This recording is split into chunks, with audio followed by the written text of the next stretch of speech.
Greetings, friends out there.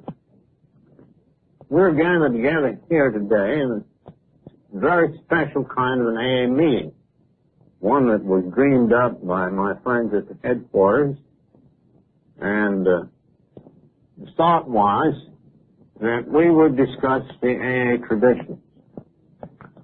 I like this idea because, as you know, it's been impossible for Lois and me to travel extensively in AA and to contact you as we used to. It strikes us that films of this sort may be the very best bet. Of course, one thing I like about this AA meeting, in particular, is that I'm assigned to do all of the talking. I still have some vestiges of ego.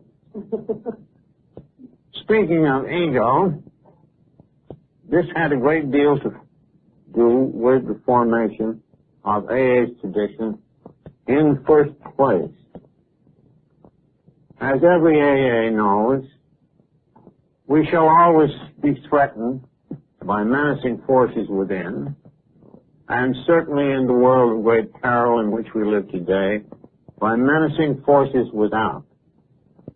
So, a very prime problem, the prime problem of AA is first how to survive, and then to grow and prosper in numbers and in spiritual substance over the years to come. As practically every hearer knows, the traditions are the application of AA's 12 steps, the spirit of those steps, to the practical problems of living and working together as a harmonious society, of rightly relating ourselves to those forces which have so often torn societies apart, the problems of money, problems of power, our prestige, our management of property, and so on. As I look over the list of traditions, I am frankly flabbergasted at the choices, apparently rather successful choices or principles, that we have made.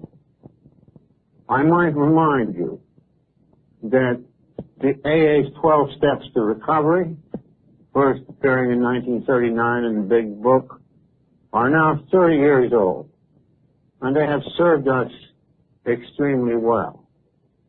The traditions now approach 25 years since their publication in 46, and they too have served us well. And while there is great room for interpretation of these principles, and the applications are innumerable, the solid substance of each remains still about as written. So these are reassuring facts about the traditions. People, in looking at the traditions, find very clear statements, and yet, paradoxically, some of them are baffling. Newcomers ask these questions. They say, what do you mean? There are no rules, regulations here? What do you mean? I'm a member if I say so? What do you mean? Nobody can run this thing permanently? What do you mean? There are no penalties or punishment? What do you mean? There's no public controversy. Every society is mixed up with public controversy, and drunks love to controvert. What do you mean, no controversy? Et cetera, et cetera.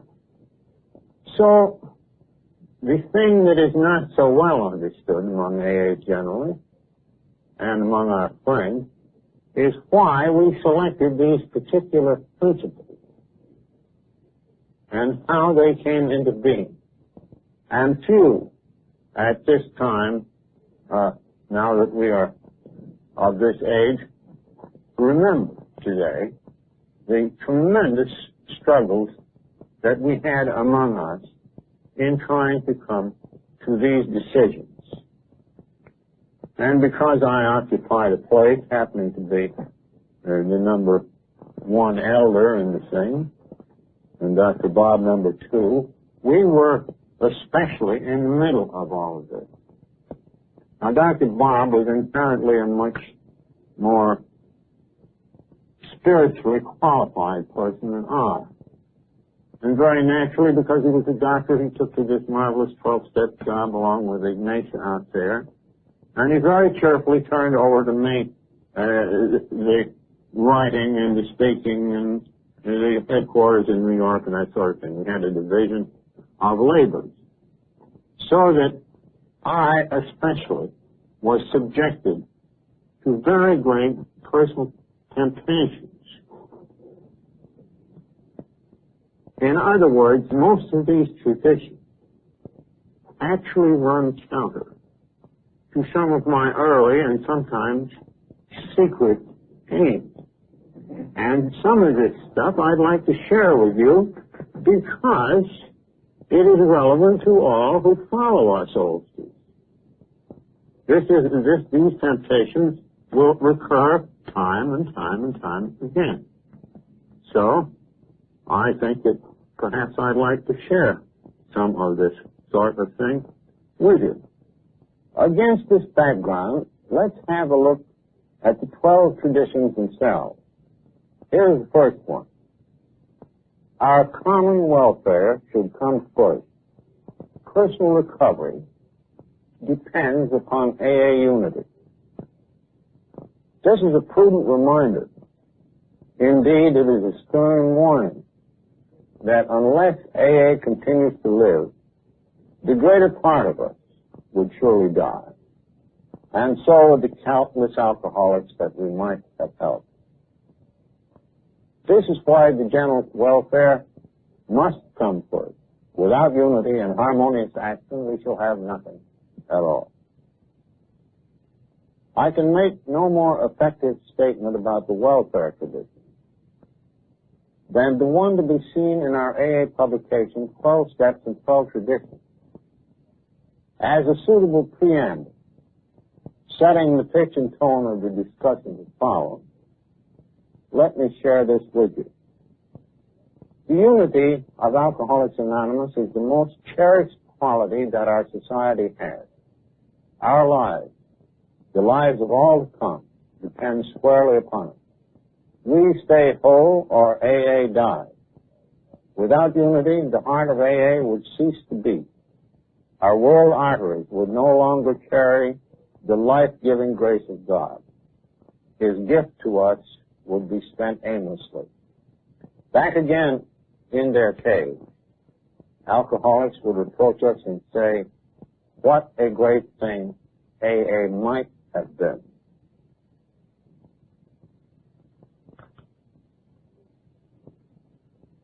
Every AA member knows that he has to conform to the principles of the Republic. His life actually depends upon obedience to spiritual principles. If he deviates too far, the penalty is sure and swift. He sickens and finally dies. At first in AA, he goes along because he must. But later on, he discovers a way of life he really wants to live. Moreover, he finds he cannot keep this priceless gift unless he gives it away. Neither he nor anyone else can survive unless the AA message is carried. The moment the 12-step work forms a group, another discovery is made that most individuals cannot even recover unless there is a group. Realization dawns on the individual that he is but a small part of the great whole, that no personal sacrifice is too great for preservation of this fellowship.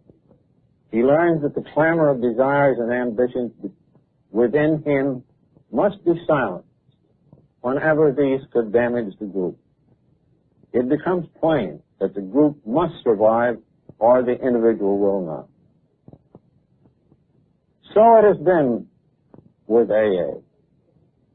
By faith and by work, we have been able to build upon the lessons of an incredible experience. These live today in the 12 traditions of Alcoholics Anonymous, which, God willing, shall sustain us in unity for so long as He may need it. You see, our original function had to do with people who started groups. Naturally, Dr. Bob became, you might say, the parent of the Anchor group. I became the parent of the New York group, and there was Clarence in Cleveland, and there was Earl in Chicago, and Cliff at Los Angeles. And all of these people became founders of AA in their several localities, and very naturally, there being no other way, they got a few people sobered up after a long and strenuous tussle. These first people became a team. In the structural sense, you might almost call this a local pope and a hierarchy. And this was the top of the AA pyramid to come. The top was built first.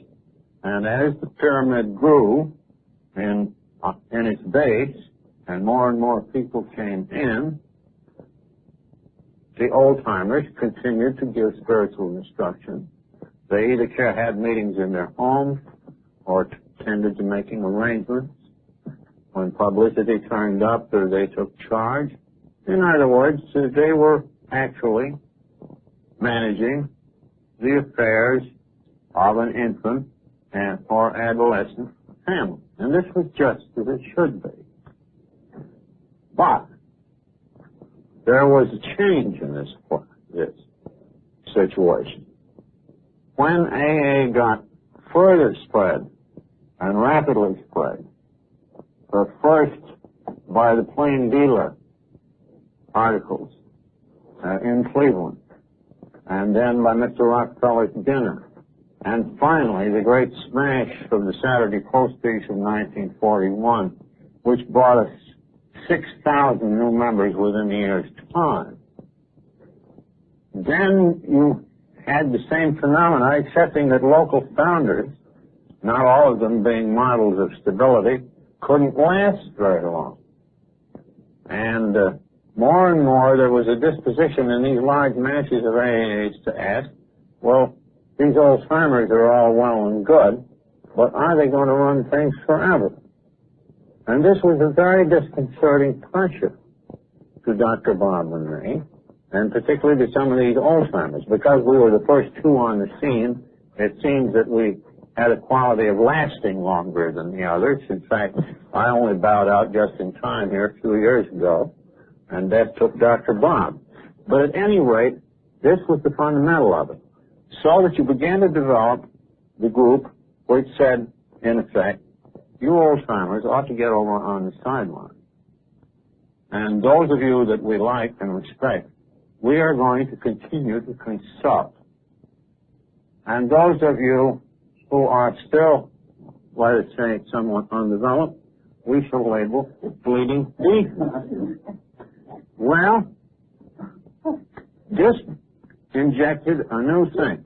On top of this pyramid of service, now cut up across the top, there appeared something for each group that whizzed round and round and changed personnel every few months, lest anybody get too much power. It was called a rotating committee.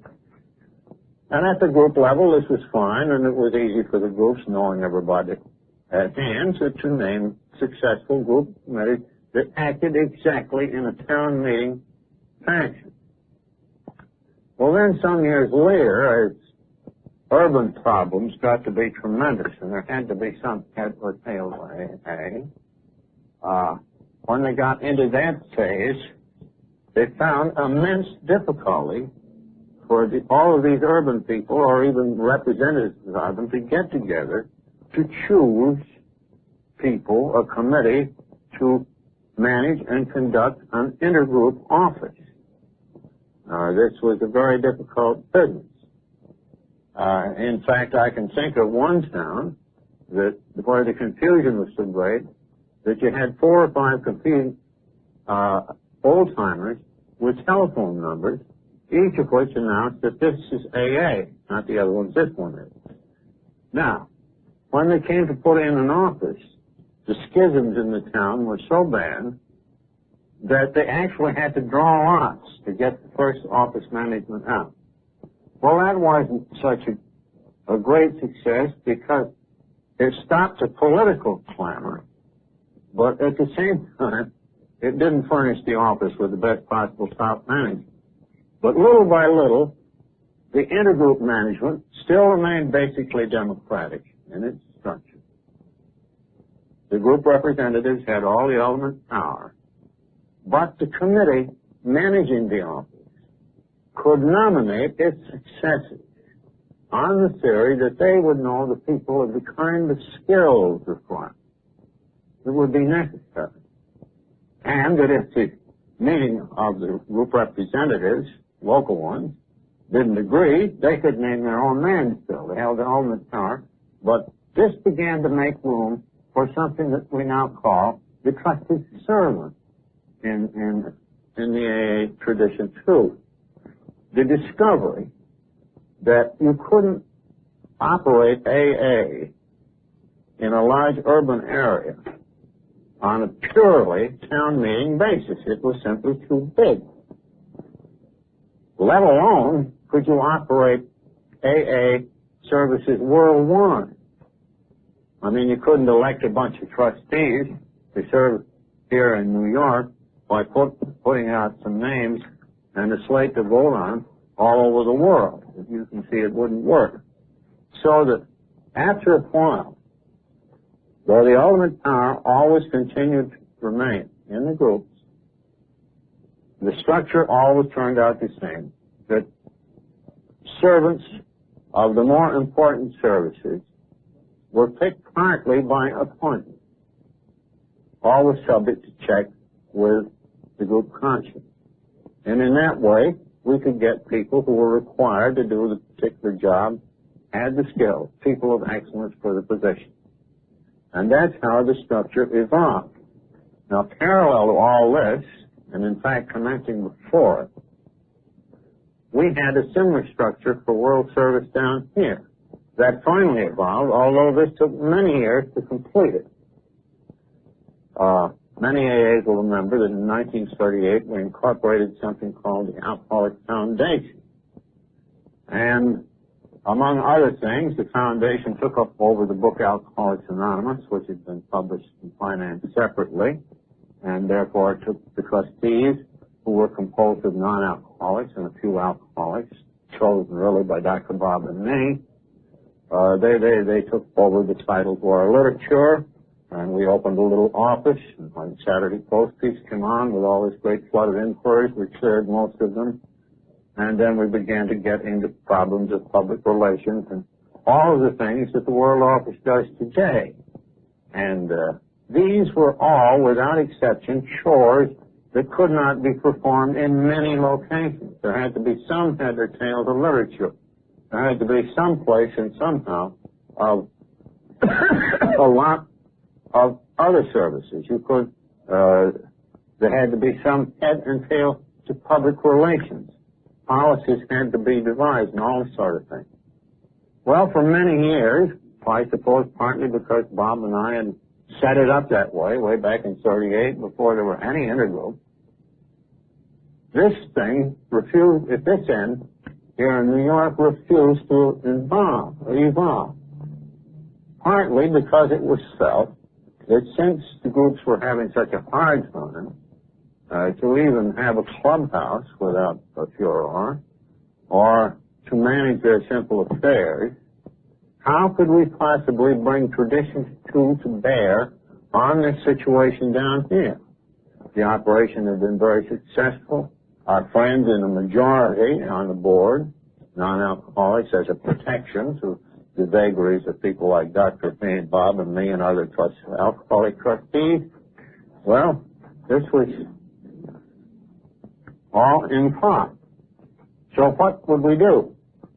It took from 1945, just after the tradition came out, to 1951 to persuade everybody concerned that as an experiment, a conference of delegates should be called, at least from the United States and Canada, properly weighted according to population in each locality, to come down here and to take a look at these services, which we who had been running them all these years felt had been invaluable to AA and might have been accountable for one half of our growth and a great deal of unity. So this is how the group conscience came into being. And this is what we mean by AA's trusted servants. Special people selected for their special abilities, but never people who shall govern. Now we come to Tradition 3, dealing with this very important matter of membership. We alcoholics have been an ostracized people. Sometimes we have been actual prisoners of society. At all times we have been prisoners of ourselves, you might say. So when AA proffers its hand to the alcoholic, what does the alcoholic want? He wants freedom. He wants to belong. So therefore, we have tried to reduce every possible resistance that he might have. He is generally sore at religion. He is sore at medicine. He is sore at society. Perhaps at a distance he has heard that AA is another religious organization and complains that the missions did him in and made him worse.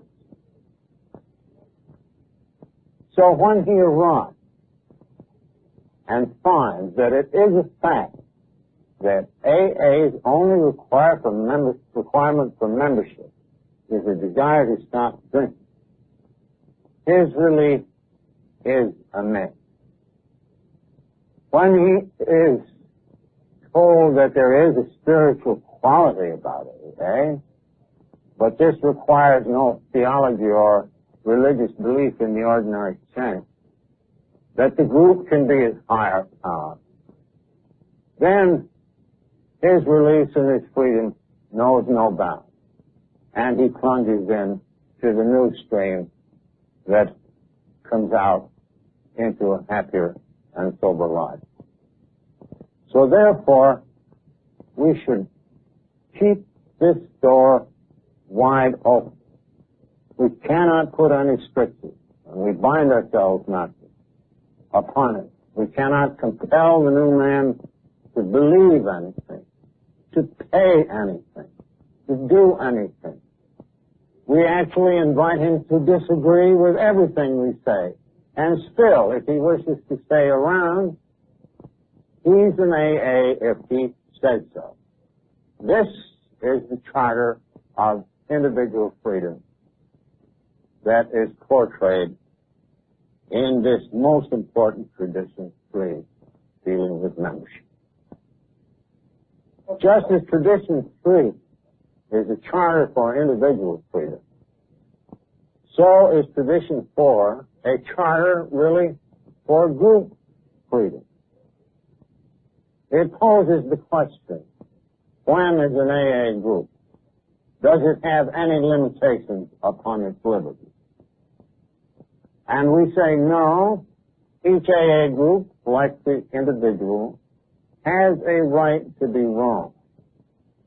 The only thing that we ask, but do not demand, of a group trying for sobriety, who wish to call themselves AA, is that they do not publicly mingle the AA name with some other enterprise. Quite obviously, nobody would be very interested, and it would be a great brewer of trouble were we to talk about Protestant groups and Catholic groups and Republican groups and Communist AA groups. This would be absurd and troublemaking on the face of it. So long as their primary purpose is directed towards sobriety and they don't get us married to anyone else, this is our only requirement. Otherwise, they can have it just the way they want. And the group itself, you must remember from Tradition 2, is the ultimate seat of authority for the whole movement. So that even in a town-meeting democracy, the strictures upon such bodies are much greater than they are upon an AA group. It is a vast expanse and charter of liberty indeed, and we know that we are safe in granting, because too much departure from our traditional principles or from the 12 steps brings its own pressures and punishments. Leave it to John Barleycorn to take care of the foolish dissent. Meanwhile, let's chart our groups for liberty as well as the individual. This is autonomy. Now that we've considered group autonomy or self-direction, and we have said that every group has a right to be wrong, strangely enough, Tradition 5 centers on the single purpose of the ideal AA group.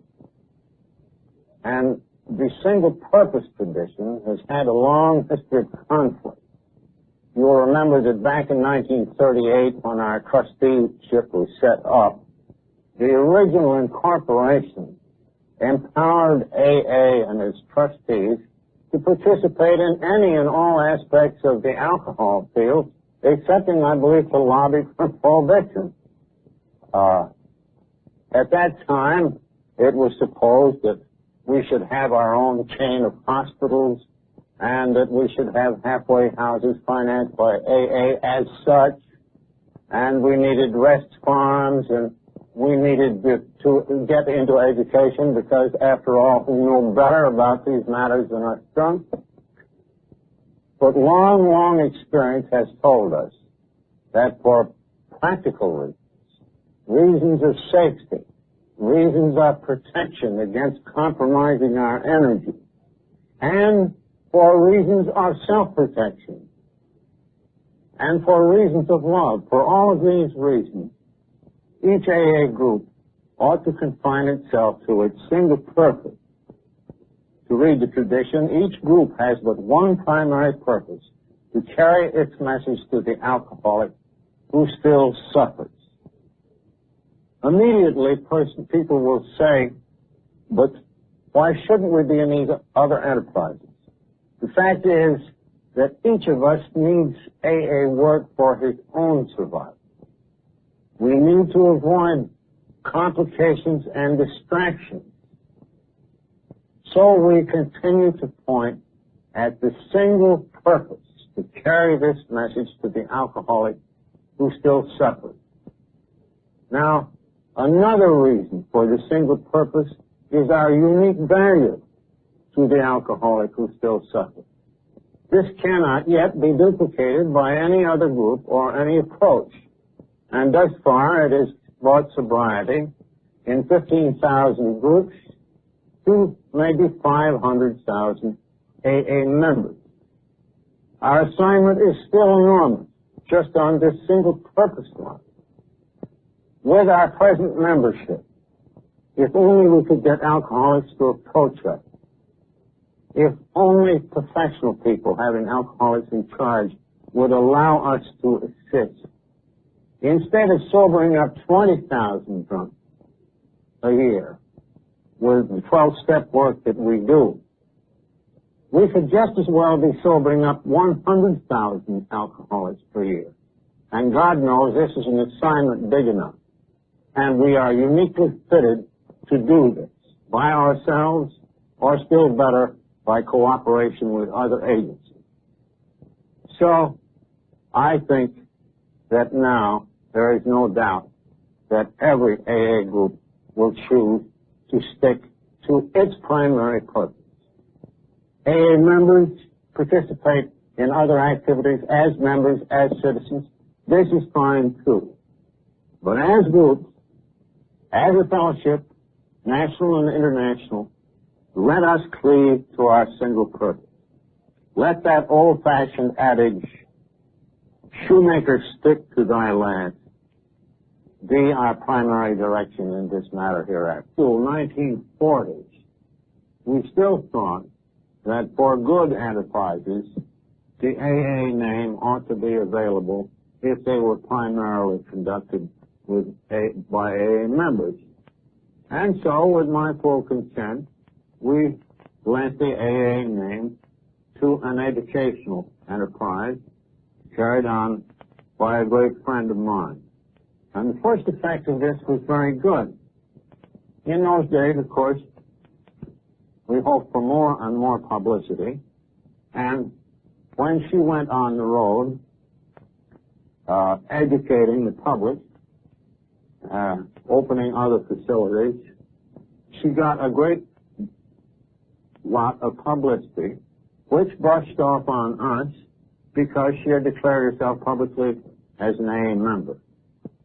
Now, there were other instances of this, which were really menacing, where people borrowed the AA name, broke the anonymity at the public level, and therefore were in full cry to get us married to all sorts of other enterprises. And so by 1950, we had seen the extreme peril of giving endorsements to the public level, or of AA members breaking the anonymity at the public level and trying to draw the AA endorsement over onto enterprises of their own for purposes of raising money and all that publicity. So that came crystal clear. Now we have a tradition 7 called every AA group ought to be fully self-supporting, declining outside contributions. Well, this took a long time for us to change our minds about. When our foundation, now the General Service Board, was first set up, we thought in terms of very large funds and thought ourselves very fortunate in getting some of Mr. John D. Rockefeller's friends to serve on the board, not only because they were deeply interested, but because it seemed an avenue to funds which certainly Mr. Rockefeller would supply. For a while, it looked like he would supply our newly formed foundation funds, especially when in the spring of 1940, 2 years after it started, he suddenly announced that he would like to give a dinner and invite his friends to hear the story of Alcoholics Anonymous. And sure enough, the night came. Nelson Rockefeller represented his father, who turned out to be sick. Harry Emerson Fosdick appeared, and a great many notables in finance and in other activities in and about New York. And there were in the room at least $1 billion of capital. And we, who were still very broke, of course expected that, we could make even a timid bid for contribution and get a very considerable return.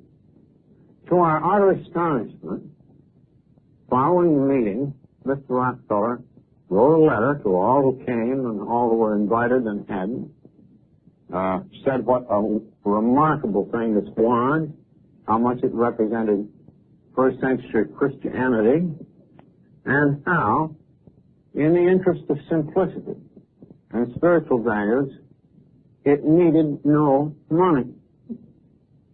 And then he staked out a little exception, saying that a couple of the originators were still needful of a little help, and because of this, he was giving the movement $1,000.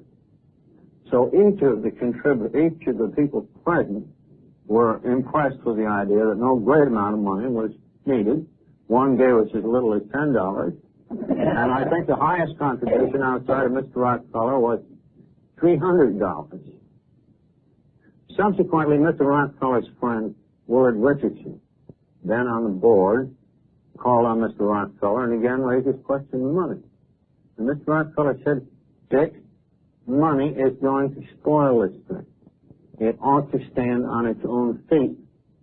So, we can certainly credit Mr. John D. Rockefeller for providential wisdom on behalf of AA.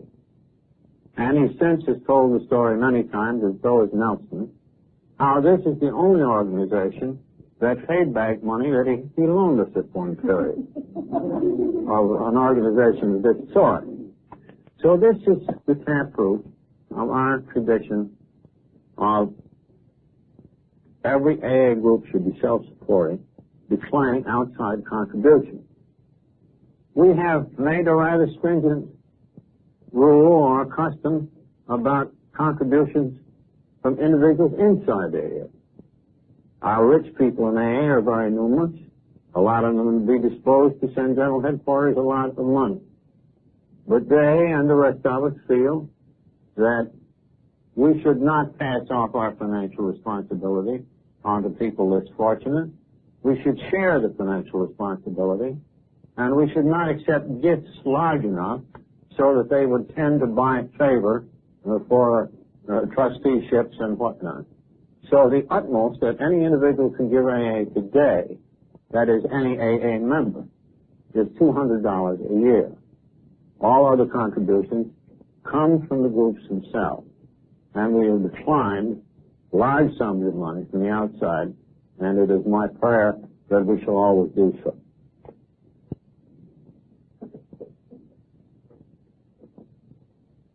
Well, let us jump down to tradition 10. The professionalism and AA as such should never be organized have been pretty well covered directly and by entrance. But here we come to tradition 10, which says that Alcoholics Anonymous has no opinion on outside issues. Hence, the AA name ought never be drawn into public controversy. Well, we've never had any great trouble along this line. And, of course, the anonymity tradition has tended to keep the lid on it. We have managed finally to refrain from endorsements or from being compromised by our own people in that direction, so that actually this issue has never arisen. And in this sense, we are very unique among societies and nations that we're in a position of absolute neutrality as far as world and the problems of our community are concerned. As a society, as individuals, we take all sorts of positions on these things, but as a society, we express no opinions on these issues, and therefore we don't get into arguments. And that would, of course, be a potent source of tremendous trouble if we ever got into such arguments. And we have had, historically, a situation that was drawn to our attention, I think, by Milton Maxwell, a good AA friend, a professor and sociologist, who once wrote up a series of pieces on the so-called Washingtonian movement. This flourished in the 1840s, and it was a society composed of alcoholics trying to help each other personally, encouraging the taking of pledges, and they had the benefit of the identification and some of the other attributes of AA. And I think they signed up in the first 2 or 3 years of their existence as many people as we now have in AA as recovered active members. Something like 500,000. Well, this was very sensational. The Prohibition movement was getting under big head of steam at the time, and there were lots of other public issues. The Civil War was ahead. Slavery was an issue. This was an issue. That was an issue. It was not long before the Washingtonians had great torchlight processions, notably in New York and Baltimore. They filled Faneuil Hall, and this was truly a great sensation of the time and extremely newsworthy. There was great pressure upon Washingtonians to speak. Some turned out to be very good speakers. I believe some of them were paid speakers. But the speakers in the South were apt to get into other matters than drinking. And so were they in the North. For example, the Southern speakers didn't like the abolition idea, and the Northern speakers did. So they managed to hook the poor Washingtonians into that tremendous controversy before the war. Likewise, they got the Washingtonian name into all sorts of enterprises. They were on both sides of the wet-dry controversy and so on. And then the process of disintegration started, probably because, in part, their spiritual force generated by signing of pledges and getting together wasn't so great as ours. But very largely it was a disintegration because they had done things that were very natural to do, but which had turned out to be so utterly destructive. And it was this spectacle of the past brought before us as our traditions were evolving that confirmed that we were probably very much on the right track in this matter of no public controversy, in this question of paying our own bills, this question of not becoming involved with other enterprises, and so on down the line. And above all, it confirmed the great protective value of our anonymity tradition. Now we come to tradition 11, a highly important one, which says that our public relations policy is based on attraction rather than promotion. We need always maintain personal anonymity at the level of press, radio, and films. I might remark right here that this film, by the way, is for the benefit of AAs and is not for public release. We had no public relations policy, excepting the fear of public relations, for the first 2 or 3 or 4 years of AA. Our societies, particularly in the West, our groups, of which there were only 2 or 3, were almost secret societies. In those days, if you posed the question of attraction versus promotion, the idea of attraction would be to sit on the front porch and wait for some drunks to come along asking for help. Okay? For example, there was severe condemnation of the people in the Philadelphia group who had gone to Curtis Bach, the owner of the Saturday Post, and had asked him, would he be interested in taking a look at AA? Well, he did take a look and caused Jack Alexander to be assigned to do the famous March 1941 piece. Well, then, of course, the arena was wide open to all comers and contenders. And soon we began to get AAs who were rushing for microphones, using the AA name, breaking anonymity, all for the good of the movement, because even these broken anonymity situations brought in customers. And so therefore, they were doing good work. I remember, too, that they thought that very often there should be a dual purpose here. This would be very good. I remember somebody ran down south for public office on what he called the AA ticket.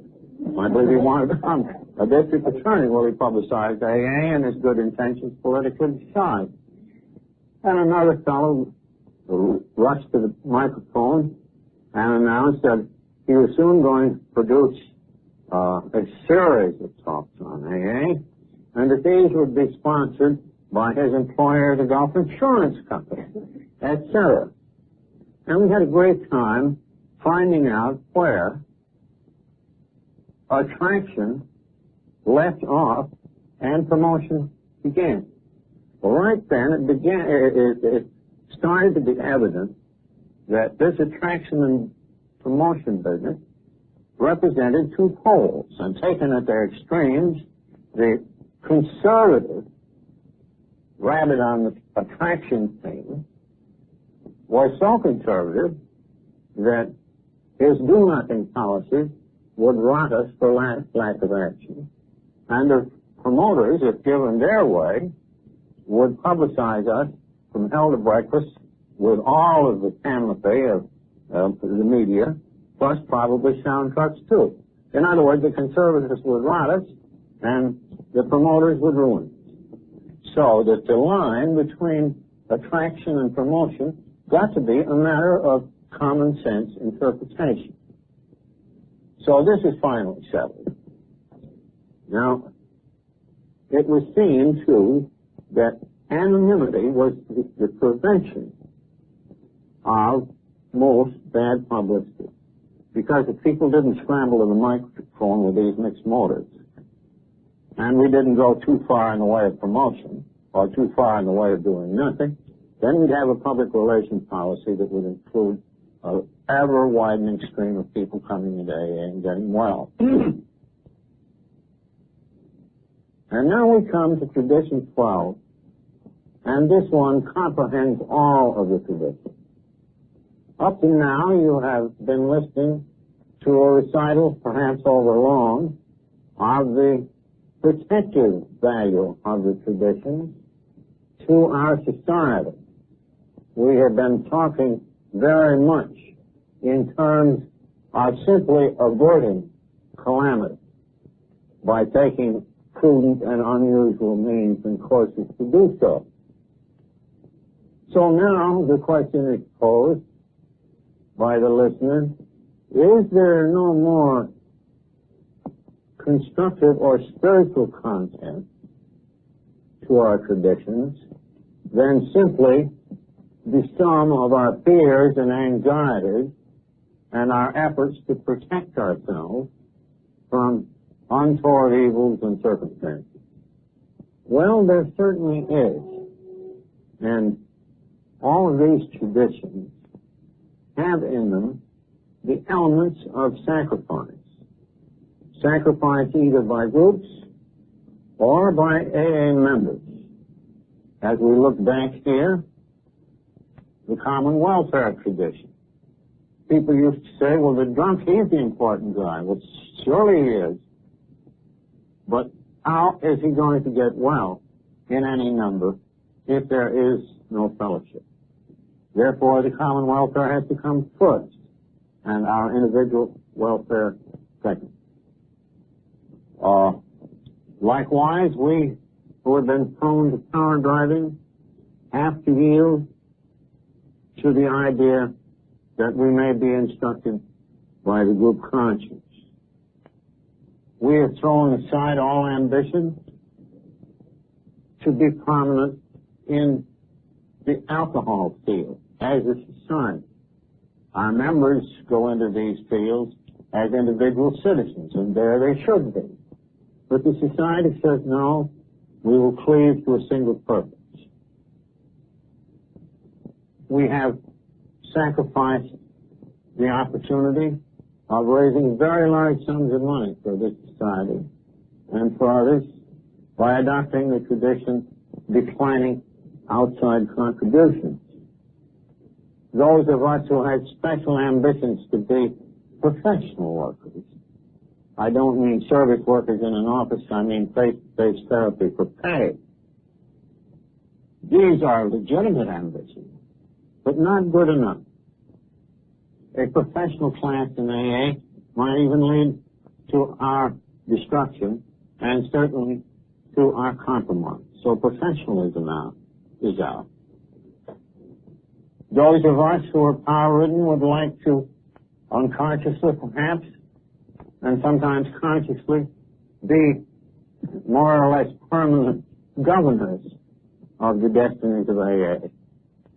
But now we see that our strength lies in letting go when our time comes. And this I recognize in myself. My time came some time ago, and our affairs have been under the management of our trustees almost without interference by me for these several years. And that's how it should be. But it represents a giving up, the sacrifice of ambitions, many of which would be legitimate in the world around us, all in the interest not only of the survival, but in the effectiveness and the joyousness of the life that we find in it and cherish so much. In our public relations, we have run contrary to all experience in the modern world. In the modern world, everything is proceeding upon the merits or demerits of highly publicized figures. Everything was working in terms of friction and controversy. Everything is working in terms of haves and have-nots, of large sums of money being transferred from one class to another. We do not decry these developments. We say that for our particular purpose they're perilous. And so we think that it would be prudent to leave them alone. So there is a sacrificial quality that we do not conform to our traditions merely because we must to avoid personal calamity. We defer to these traditions because they seem right in principle and because we actually want them for ourselves. That while other courses might be good, for us this would be the best. In our case, the good could be very often the actual enemy of the best. Now then, I'd like to tell you a final anecdote, which is a bit self-serving. I've had a certain amount of reluctance to speak about it. But I would like to draw attention to the fact that Dr. Bob and I began to recognize in the late 1940s that we had a special responsibility to set an example in the matter of the anonymity. The conformity with anonymity was not merely a compliance with the injunction that we should not have our full names and pictures published throughout the world. It was more than an avoidance of our names being made public. That it would extend also to the acceptance of special distinguishment and honors. This came up, and this sort of conversation between Dr. Bob and I began toward nearly the close of his life. He was fatally afflicted. This is well known. I was back and forth between here and Akron a great deal. He was, however, much up and around much of the time. And on this day, we sat talking, and he said, you know, I want to show you something that moves me very much in a way, and something, of course, which to me, I wouldn't say so to the would-be donors, has a sort of a comical aspect. And anyway, let me get your reaction. So he came and spread out on the floor a blueprint, which was a drawing of a medium-sized mausoleum in which he and Anne could repose when they were over the hill.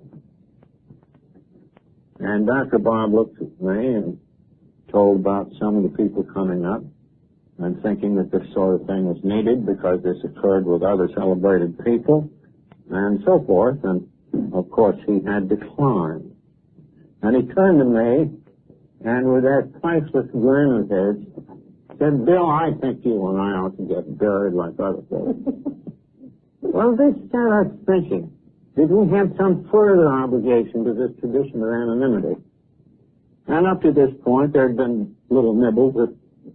He had some, I had some. Lesser universities, smaller ones that offered degrees of various kinds. And, well, we kind of turned those down as a matter of course. But then we began to think, doesn't the tradition extend to this public honor business? Doesn't it extend to the acceptance of no rewards, even posthumous? And then Dr. Baum died, and he and Anne were then buried like other folks she had been for a time. And pretty soon, a new set of temptations began to develop with me. Time magazine, some years ago, asked for a number of us to come over from the office, and I was included, of course. And they took us upstairs for a long, long lunch. And these people were top figures over there, and they listened to the AA story. And they said, well, now we've given you folks good treatment, and we propose to keep it up. But now we would like Bill to have a biographical sketch of you, and we would like to make this a cover paper. And let us tell you, before you say no, that if you make it a cover story, if we make this a cover story, it will enormously increase the impact of the piece a dozen times, maybe, over what the same piece without the cover would. And that our circulation is something like 12 millions. Now, we would like to do the story of AA hung on a biographical sketch of you.